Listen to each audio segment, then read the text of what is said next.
যোৰহাটৰ নিমাতীত বিদ্যুৎস্পৃষ্ট হৈ এজন যুৱকৰ মৃত্যু। উচ্চ ক্ষমতাসম্পন্ন বিদ্যুৎ পৰিবাহী তাঁৰত লাগি মৃত্যু নৱজ্যোতি বৰা নামৰ যুৱকজনৰ। বন বিভাগৰ অদূৰদৰ্শিতাৰ বাবে এই ঘটনা সংঘটিত হোৱাৰ অভিযোগ।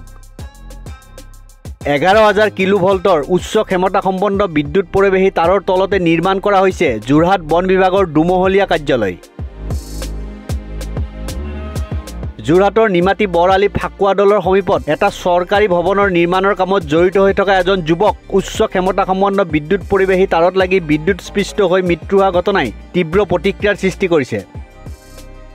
11,000 কিলোভল্টৰ উচ্চ ক্ষমতাসম্পন্ন বিদ্যুৎ পৰিবাহী তাঁৰৰ তলতে অতি বিপদজনকভাৱে যোৰহাটৰ বন বিভাগৰ এটা দুমহলীয়া কাৰ্যালয়ৰ নিৰ্মাণ কাৰ্য চলি আছিল।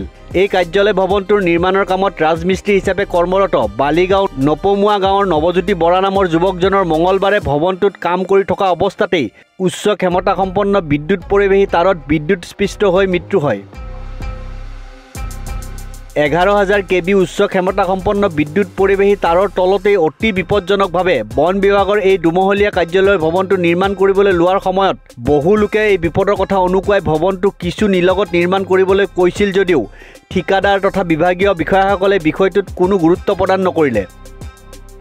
ফলত উচ্চ ক্ষমতাসম্পন্ন বিদ্যুৎ পৰিবাহী তাঁৰৰ তলতে নিৰ্মাণ কৰা এই দুমহলীয়া ভৱনটোৰ নিৰ্মাণৰ সময়তেই সংঘটিত হ'ল কৰুণ দুৰ্ঘটনাটো।